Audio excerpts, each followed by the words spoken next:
Hey, what's going on, Guardians? Evade here and welcome back to the channel. Not sure about you, but with all these weekly resets, I know it's just a normal thing that happens week over week, but it's actually getting exciting because we get more stuff to do, and then the Dreaming City itself is unfolding. So with that being said, there are some new changes this week. Petra is in a new location, there's a bunch of new bounties, and the Iron Banner is back in town. So let's discuss some of the new secrets, changes, and everything you can find in today's update. So let's first begin with Lord Saladin and some of the weekly reset stuff. So Saladin is in his normal spot here in the tower, and here's his new inventory. So you got all the available bounties this time, which is going to earn you some of those Iron Banner tokens, and it's pretty much just integrated into the new system with Forsaken and how these bounties work. Under that, you can then see some of the event rewards and get a little bit of a preview of them. So the way you get some of the gear and weapons is obviously by turning in the tokens. If you do have tokens left over from Season 3 like I did, I had like 40, these can be redeemed as well in Season 4 for some reputation packages. As for bounties though, all of the Iron Banner themed weapons and armor are going to be earned through those packages from Saladin as well. Now it doesn't just end there. It seems this time around the weapons and armor are going to be post-match drops, so both Crucible and Iron Banner rewards will drop at match completion, which is very nice.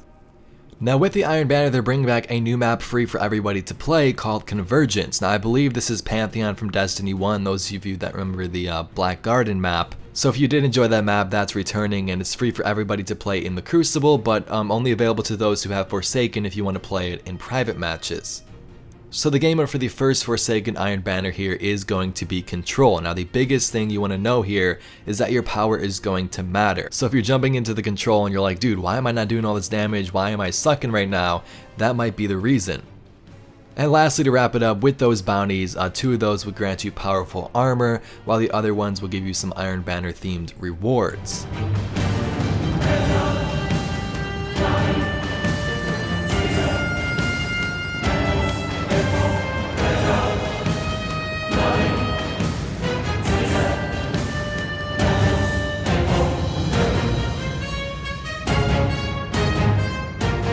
Let's next move on to some of the Dreaming City changes and secrets for week 3. Now the first thing you're going to notice when you look at the Dreaming City map is that Petra is no longer in the Strand, and rather she's in the Mist where you first spawn. This is very nice considering the only current spawn point in the Dreaming City is in the Mists, and you'll be able to talk to Petra right away. So as soon as you spawn, you'll see her right in front of you on this rock, just kind of chilling there in a weird spot, and you can pick up this week's bounties. Now Petra will begin talking to you about some of the secrets of the Dreaming City and how to stop this corruption once and for all after those players start the raid. Now that's something I may want to discuss in a future video, I might get into that as well, but for now let's look at her inventory. So last week Petra had a quest step to complete a certain mission, and this week it's the same thing except it's a new mission called the Oracle Engine. So all I gotta do is complete that mission, it'll give you powerful rewards and a dark fragment. The second quest she has is completing 8 daily bounties. Nothing new, it's been there since launch. Let's move on to the third one. Third is the Ascendant challenge complete, and I'll get to that in a second.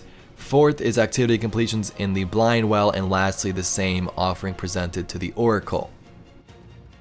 So in terms for the Ascendant challenge this week, let me show you where it is, how to get there, and then we'll tell you how to complete it.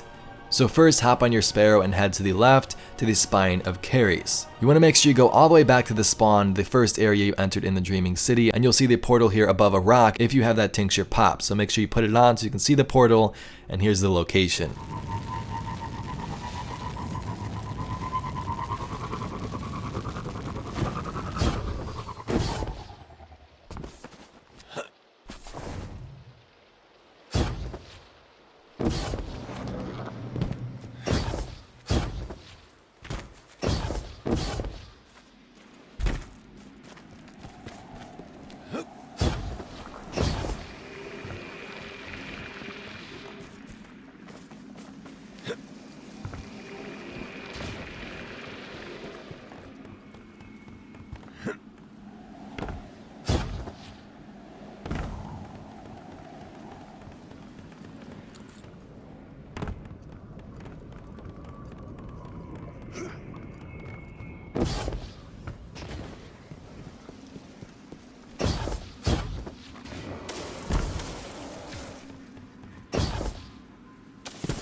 So once you get inside Guardians, this is basically a little bit of a jumping puzzle. You gotta avoid some of the taken barriers that push you off, as well as a bunch of snipers trying to shoot you in the face.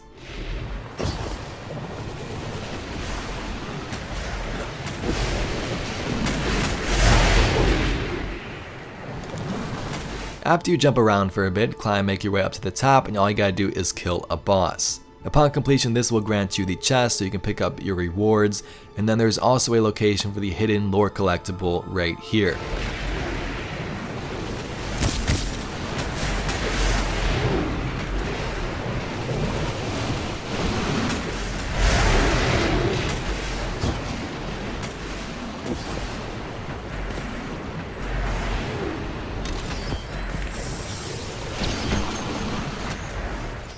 Next, for those of you doing that first quest step for Petra's mission, I just have a little sort of announcement for you. Now the mission itself is really easy, just follow the steps, go to the end. There's also one of those hidden Odinam 585 enemies that give you a triumph if you kill them, so you can kill that guy if you want, and then you can progress to the end. But the thing is, if you get to the boss room, I was with me and my friend, and then I died. Now I spawned outside the zone here, which was kind of stupid because if I progress forward, there was a turn back zone.